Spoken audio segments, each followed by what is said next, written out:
सर्वांना नमस्कार. चांदमातला या स्टोरीचे 29 एपिसोड यापूर्वीच अपलोड केलेले आहेत. कृपया ते सगळे एपिसोड ऐकण्यासाठी आपल्या चॅनलला भेट द्यावी. आणि तब्येत बरी नसल्यामुळे थोडासा खोकला येतो आहे आणि मी मध्येच आवाज कट करू शकत नाही, त्यामुळे माझा खोकलासुद्धा ऐका बरं का. आणि इकडे चंदनपूरमध्ये दिवस उजाडला आणि मालन गालाला हात लावून तशीच बसली होती. तिनं चुलीच्या कोळशावर रोजेसारखी उलटण्यावर तंबाखू ठेवली होती आणि मिसरी तयार करत होती. आणि आज तिला चंद्राची खूप आठवण येत होती. कितीतरी वेळ झालं ती चंद्राला आठवत होती. चंद्रा कशी असेल, काय करत असेल, रमेशला ती समजून घेईल का, पोरगी लय अलगूज आहे, अशी कशी नांदेल कुणास ठाऊक. जरा म्हणून वाकडं खपत नाही तिला. नवं शहर, नवं घर, कशी राहते काय माहीत. तिचा संसार सुखाचा होईल का असा विचार करत मालन बसली होती. मुलीच्या लग्नाच्या दुसऱ्या दिवशी प्रत्येक आईला जी काळजी वाटते ती चंद्राच्या आईला वाटत होती. आणि माहीत नाही किती वेळ ती अशीच बसली होती आणि तिला अचानक खूप ठसका लागला आणि तिनं बघितलं तर चुलीतली तंबाखू पूर्ण करपून गेली होती आणि उलतान काळं झालं होतं. मग तिने ती फेकून दिली आणि दुसरी तंबाखू उलटण्यावर ठेवली. पाणीसुद्धा खूप कडक तापलं होतं. रोज एकच भगुलं पाणी तापवायचं, तेही कडक. अर्ध्या भगुल्यात ती आंघोळ करायची आणि उरलेल्या अर्ध्यात चंद्रा करायची. मग आता आज उरलेलं अर्धं भगुलं पाणी कुणाला द्यायचं. आता मालनला चंद्राची अशीच आठवण येणार होती. उठता बसता, खाता पिता, झोपताना सुद्धा, कारण दोघीच मायलेकी एकमेकांना होत्या. पण तरीही चंद्राचं भलं झालं असं म्हणून ती उठली, आंघोळ केली, चहा ठेवला आणि नेहमीप्रमाणे कस्तुरी दारात आली. आज चंद्रा नव्हती. कस्तुरी चंद्राला त्या छोट्या खोलीत शोधत होती. आता 10 बाय 10ची ती पत्र्याची खोली. चंद्रा आता जाऊन जाऊन जाणार कुठे. पण तरी वेडसर कस्तुरी तिची नजर पूर्ण खोलीभर फिरवत होती, चंद्राला शोधत होती. मग मालन उठली. तिनं कस्तुरीला बटर दिलं, पण आज कस्तुरी बटर घेतच नव्हती. तिला तर रोज चंद्रानं बटर द्यायची सवय होती. आणि मालन तिला म्हणाली, कस्तुरी अगं चंद्रा आता इथं नाही येणार, घे की बटर. तसं कस्तुरीच्या चेहऱ्यावर प्रश्नचिन्ह दिसलं आणि मालन खुश होत म्हणाली, अगं तिचं लग्न झालं. आणि इतक्यात हे सगळं ऐकलं तिथून जाणाऱ्या रत्नानं आणि ती पटकन आत आली आणि म्हणाली, मावशे अगं काय म्हणालीस आता तू, चंद्राचं लग्न झालं होय? कधी, कुठं, कुणासोबत, आणि ती कुठे आहे? आणि आता मालनला हे सांगायला अजिबात भीती नाही वाटली आणि ती चोरून ठेवायची सुद्धा गरज नव्हती. आणि आता लोकंसुद्धा विचारणारच होती की चंद्रा कुठं गेली. आणि मग मालनच म्हणाली, हो रत्ना, चंद्राचं लग्न झालं. तो ठाण्याचा रमेश होता ना, त्याच्यासोबत लग्न झालं बघ तिचं. आणि आता ती लग्न करून तिकडंच गेली आहे. रत्ना म्हणाली, मावशी अगं काहीच कळू दिलं नाही की तू. आणि अगं तो मुलगा कसा आहे याची तर चौकशी केली का नाही?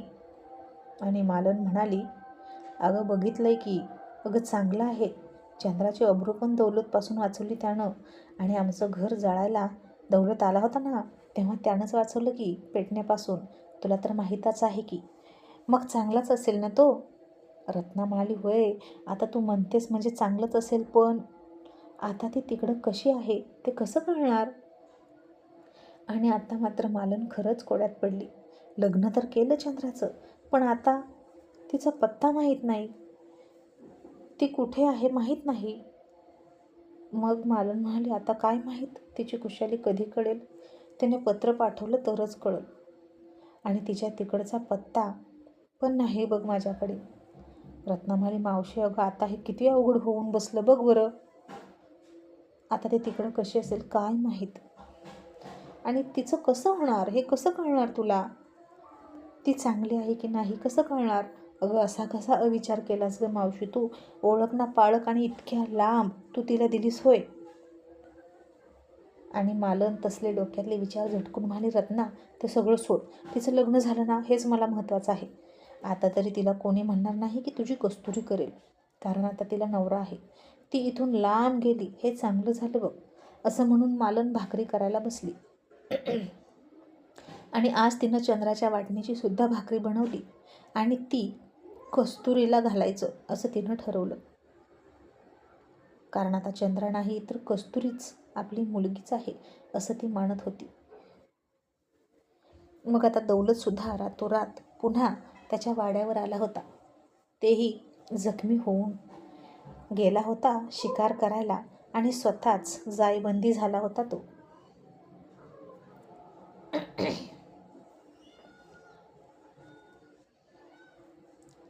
आणि सरपंच म्हणाले, काय दौलतराव, काम फत्ते झालं की नाही?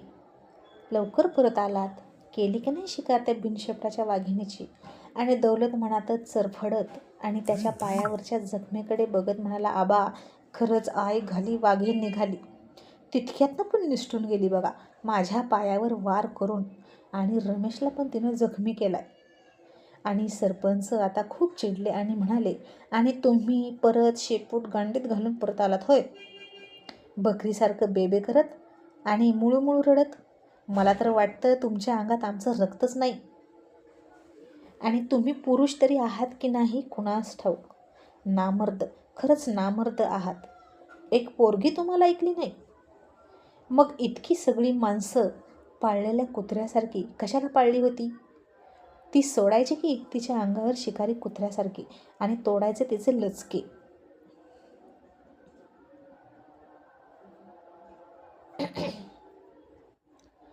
आणि दौलत म्हणाला, आबा, आम्ही ते पण केलं, पण ती तिथनं पण पळाली. आपली माणसं तिच्या मागं गेली, पण कोणीतरी एक जण आला बघा मुंबईमध्ये आणि त्यानं तिला वाचवली. आणि त्याच्यासोबतच त्याचा आसरा घेऊन ती तिथून पळाली. आणि आबा, मुंबई म्हणजे परमुलूक आहे, तिथं पोलीस पण जागोजागी असतात, म्हणून आम्ही माघारी आलो.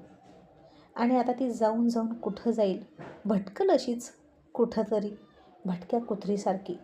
कुणाची तरी शिकार तरी होईल, नाहीतर रेल्वेखाली येऊन मरेल. आणि जर पुन्हा जगली वाचली आणि इथे आलीच तर मी आहेच की तिला.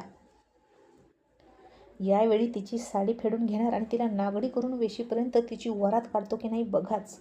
हरामजादीनं लय त्रास दिला, असं म्हणून दौलत राग व्यक्त करत होता. आणि सरपंच म्हणाले, आणि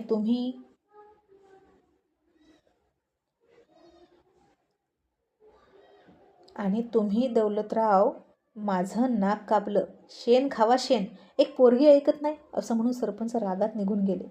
मग इकडे रत्नाला पाटलाचा निरोप आला, पण रत्नानं निरोप पाठवला की ती येऊ शकत नाही, कारण पाटलानं तिला गोळ्या आणून दिल्या होत्या आणि त्या खाऊन तिच्या पोटात खूप दुखत होतं आणि तिच्या अंगावरचं पण लाल पाणी जात होतं. बहुतेक ती पाटलाच्या तिच्या पोटात असलेल्या बाळापासून सुटली होती आणि 7-8 दिवस ती पाटलाच्या काहीच कामाची नव्हती.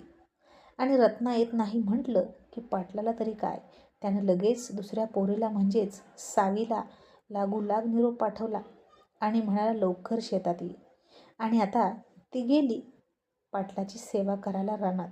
आणि जाताना रत्नाच्या घरापुढूनच गेली, ठुमकत ठुमकत. ती रत्नाची प्रतिस्पर्धी होती. पाटील रत्नाला सारखं बोलवतात म्हणून तिला राग यायचा. आणि आज मात्र तिनं वेणीचा शेंडा गोल गोल फिरवला आणि कमरेला लटके झटके देत रत्नासमोरून निघून गेली. आणि हे बघून मलूल चेहरा झालेल्या रत्नानं मान खाली घातली. प्रचंड वेदना होत होत्याच तिला, कारण बाळ पडत होतं. आणि काय आहे नेमकं आपल्या आयुष्यात असं तिला वाटलं. पलंगावरची चादर बदलावी तशी ही मोठी बडी माणसं, बायका बदलतात, मुली बदलतात. ही खराब झाली की दुसरी खराब झाली की तिसरी. आणि आपण मात्र फक्त वाट बघत बसायचं की केव्हा आपला नंबर येतोय. आणि मावशीनं चंद्राचं लग्न लावून दिलं ते एक वेळ बरंच केलं असं तिला वाटलं. निदान ती तरी सुटली या सगळ्यातनं. पण ती सुटली कारण चंद्रामध्ये खूप हिंमत आहे, म्हणून ती आजपर्यंत तशीच्या तशी कोरी करकरीत राहिली. पण आपल्यात इतकी हिंमत नाही. आणि का आपण हिंमत करत नाही या सगळ्यातून बाहेर पडण्याची, असा तिनं विचार केला. मग इकडे मुंबईमध्ये चंद्रा तशीच बसली होती अजूनही. तोंड तसंच काळं होतं आणि तिला खूप भूक लागली होती. शशी दरवाजात गेला आणि शटर उघडलं तसा सूर्यप्रकाश आत आला आणि त्यानं समोरच्या टपरीवाल्याला हात उंच करून जोरात हाक मारली आणि म्हणाला, मनसूर, 2 चहा पाठव आणि सोबत बिस्किट पण. आणि असं म्हणून शशी बाहेरच्या बाजूला येऊन बसला आणि आतल्या बाजूला लोखंडी कपाटाचं पार्टिशन होतं. त्याच्या पलीकडे चंद्रा होती. तिथेच शशीची पैशाची पिशवीसुद्धा होती आणि चंद्रा त्या कपाटाच्या आडून शशीकडे बघत होती. आता तिने तिची नजर त्या अड्ड्यावरून फिरवली. बुद्धिबळ, कॅरम, पाणी पिण्यासाठी एक हंडा, त्यावर 2-3 ग्लास, इतर म्हणजे डावं, खुर्च्या, रिकामी खोकी असं बरंचसं साहित्य तिथं पडलेलं होतं. आणि ही जागा नेमकी आहे तरी कुठली हे तिला कळेना. हे घर तर वाटतच नव्हतं आणि नक्कीच नव्हतं, कारण इथली अवस्थाच तशी होती. आणि आता इतक्यात ठुमकत ठुमकत एक तरुण मुलगी आत आली आणि आली तशी शशीच्या खूप जवळ येऊन म्हणाली, "छोटे शेठ, आज नुसता चहा घेणार होय? गारगार चहा नको का?" असं शशीच्या खांद्यावर तिने लाडात हात टाकून आणि तिचे ओठ त्याच्या कानाजवळ घेऊन गेली. तसं शशीने तिला दूर ठेवली आणि म्हणाला, "बिजली, लांब राहा, जवळ येऊ नकोस." आणि बिजली तोंड वाकडं करून म्हणाली, "गेले कित्येक दिवस मी हेच ऐकते. तुम्ही कधी माझ्यावर मेहरबान होणार कुणास ठाऊक. माझ्याकडे बघा तरी. आणि हे काय लागलंय तुमच्या तोंडाला? ओळखू पण येईना की तुम्ही, फक्त आवाज तेवढा ओळखतोय." असं म्हणून ती तिच्या ओढणीनं त्याचा चेहरा पुसणार. इतक्यात शशी चेहरा बाजूला करून म्हणाला, "गरज नाही. चहा ठेव आणि इथून निघ." तशी बिजली पुन्हा आणखीन त्याच्याजवळ आली आणि शशीनं तिला हातानं बाहेरचा रस्ता दाखवला.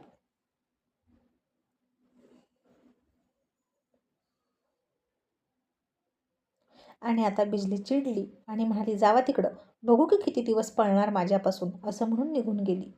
आणि तिला बघून चंद्रा म्हणाली, "शी, किती नालायक मुलगी, उगीचच गळ्यात पडतात." आणि इतक्यात समोरून एक दुसरा पोऱ्या आला आणि शशीला म्हणाला, "छोटे शेठ, अहो बिजलीचं एकदा ऐका तरी, किती जान छिडकते तुमच्यावर. पण तुम्ही आहे की तिला भावच देत नाही." आणि शशी 2 चहाचे कप उचलून उठला आणि म्हणाला, "आपली जान इतकी हलकट नाही कोणावर पण छिडकावी. अशा हलक्या सुलक्या पोरींवर आपलं मन येतच नाही."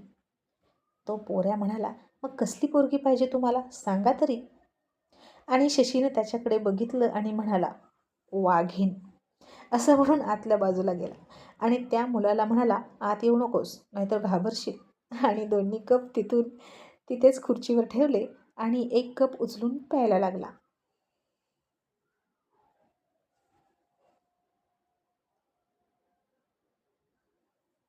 तसं चंद्रानं त्याच्याकडे बघत थोडीशी जीभ चाटली. शशीनं ते बघितलं आणि तिच्यापुढे चहाचा ग्लास करून म्हणाला, "घ्यायचा आहे का?" आणि चंद्रानं गुपचूप हो म्हणून मान हलवली. मग शशीनं तिला चहा दिला आणि म्हणाला, "बिस्किट पण पाहिजे का?" ती मान हलवून म्हणाली, "हो." मग त्यानं तिला चहा बिस्किट दिलं आणि चंद्रा म्हणाली, "चूळ भरायची होती आणि तोंड पण धुवायचं होतं. पाणी?" आणि शशी म्हणाला, "तिथं आहे, घे." ती गेली पाण्याच्या हंड्याजवळ. उघडून बघितलं तर पाणीच नव्हतं. ती म्हणाली, "पाणी नाहीच की, काय करू? इथं पाणी पण ठेवता येत नाही का तुला? आता इथं चूळ भरायला सुद्धा पाणी नाही, तर तोंड कसं धुवू?" आणि शशी म्हणाला, "घर नाही हे, जे पाहुण्यांचं स्वागत करत बसायला. आता पाणी नाही तर चहानं चूळ भर." तसं चंद्रानं फार वाईट तोंड केलं.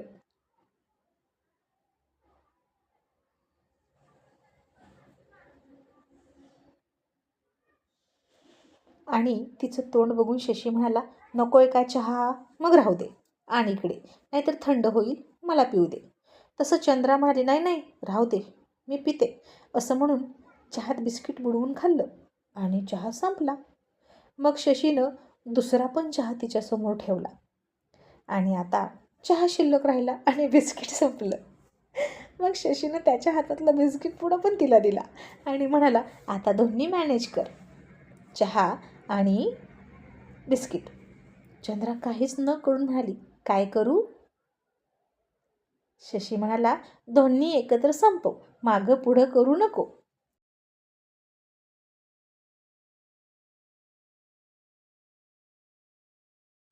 आणि चंद्रानं चहा आणि बिस्किट आता दोन्ही एकत्र संपवलं. मग चंद्रानं 2 चहा 2 बिस्किट पुढे खाऊन टाकले आणि तशीच ती पिशवी पोटाशी पकडून बसली. शशी म्हणाला, त्यात काय आहे इतकं? कसला खजिना लपवला आहे? रात्रीपासून पकडून बसली आहेस. आणि चंद्रा म्हणाली, काय नाही, असंच.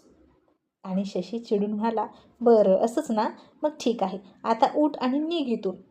पोरींची बिलामत नकोय मला माझ्या मागं. आणि चंद्रा हवालदिल झाली. थँक्यू.